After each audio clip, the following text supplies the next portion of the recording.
This video sponsor by பைமோட். இந்த ஆப்பில் நீங்கள் பர்ச்சேஸ் பண்ணக்கூடிய எல்லா ப்ராடக்ட்டும் உங்களுக்கு ரொம்ப மலிவான விலையிலே கிடைக்குது. இதில் நிறைய ஆஃபர்ஸ் அண்ட் கூப்பன்ஸ் ப்ரொவைட் பண்ணுறாங்க. ஸோ இதோட லிங்க் உங்களுக்கு டிஸ்கிரிப்ஷனில் கொடுக்குறேன். தேவைப்படுறவங்க யூஸ் பண்ணி பாருங்கள்.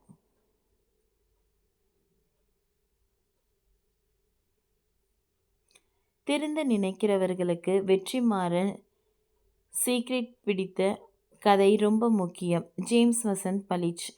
இசையமைப்பாளர் ஜேம்ஸ் வசந்த் தமிழ் சினிமாவில் மட்டுமல்லாமல் சின்னத்திரை, தமிழ் அரசியல் சூழல் உள்ளிட்ட பலவற்றில் தனது கருத்துக்களை மிகவும் தைரியமாக சொல்லி கொண்டுள்ளார்.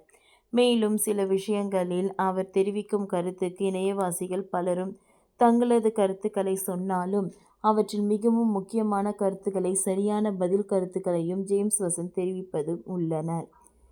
இந்நிலையில் அவர் தனது முகநூல் பக்கத்தில் வெற்றிமாறனின் புகைப்பிடிக்கும் பழக்கம் குறித்தும் அதிலிருந்து அவர் எப்படி மீண்டார் என்பது குறித்தும் பகிர்ந்துள்ளார். இதற்கு வந்த கமெண்ட்டுக்கு மிகவும் அட்டகாசமாக பதிலையும் கொடுத்துள்ளார். இயக்குனர் வெற்றிமாறன் ஒரு காலகட்டம் வரை மிகவும் அதிகப்படியான சிகரெட் புகைப்பவராக இருந்துள்ளார். அதாவது ஒரு நாளைக்கு சுமார் 150 சிகரெட்கள் முதல் 180 சிகரெட் வரை புகைத்துள்ளார். குறிப்பாக வெற்றிமாறன் தனது உதவியாளர்களிடம் சிகரெட் வாங்கி வைத்து கொள்ள சொல்வாராம். ஒரு நாளைக்கு 10 முதல் 15 பாக்கெட்டுகள் வரை சிகரெட் வெற்றிமாறன் புகைத்து விட்டால் அவரது உதவியாளர்கள் எச்சரிப்பார்களாம்.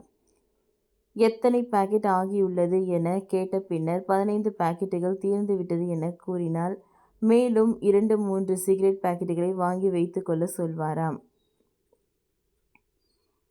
இப்படி இருந்த வெற்றிமாறன் ஒரு கட்டத்தில் அதிகப்படியான புகைப்பிடிக்கும் பழக்கத்தால் சில உடல் உபாதைகளை எதிர்த்து கொள்ள ஆரம்பித்துள்ளார். குறிப்பாக இருமல், மூச்சு விடுதல் சிரமம் போன்றவை. அதன் பின்னர் மருத்துவரை சந்தித்து சில பரிசோதனைகள் எல்லாம் மேற்கொண்ட வெற்றிமாறன் அதன் பின்னர் தனது புகைப்பிடிக்கும் பழக்கத்தை கொஞ்சம் கொஞ்சமாக குறைத்து முற்றிலும் கைவிட்டு விட்டார். வெற்றிமாறன் இது தொடர்பாக பேட்டி ஒன்றில் கூட தெரிவித்துள்ளார். அதாவது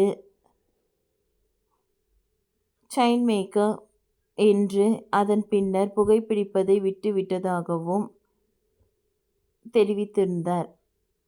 இந்நிலையில் வெற்றிமாறனின் புகைப்பழக்கத்தில் இருந்து அதன் பின்னர் அதிலிருந்து எப்படி வெளியே வந்தார் என்று தெரிவித்துள்ளார். இது தொடர்பான செய்தி தூணுக்கு அடங்கிய செய்தி தொகுப்பு அடங்கிய முகநூல் பக்க பதிவை தனது முகநூல் பக்கத்தில் பகிர்ந்துள்ளார்.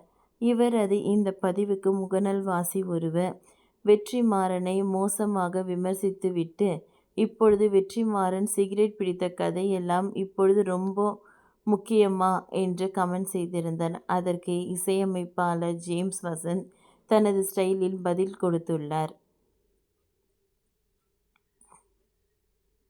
ஆம் தம்பி, ரொம்ப முக்கியம் தான். இது சிந்திக்கும் திறன் கொண்ட திருந்த நினைக்கிற பலருக்கும் முக்கியம்தான் என்று பதிவிட்டார். இவரது இந்த பதிவு பலரது கவனத்தை ஈர்த்துள்ளது. வெற்றிமாறன் தனது சிம்புவை வைத்து தனது அடுத்த படத்தை இயக்கி வருகிறார். மேலும் வாடிவாசல் படத்தில் திரைக்கதை அமைப்பிலும் கவனம் செலுத்தி வருகிறார் என்பது குறிப்பிடத்தக்கது. ஓகே ஃப்ரெண்ட்ஸ், இந்த வீடியோ உங்களுக்கு யூஸ்ஃபுல்லாக இருந்ததுன்னா லைக் பண்ணுங்கள், ஷேர் பண்ணுங்கள், சப்ஸ்கிரைப் பண்ணுங்கள். தேங்க்யூ.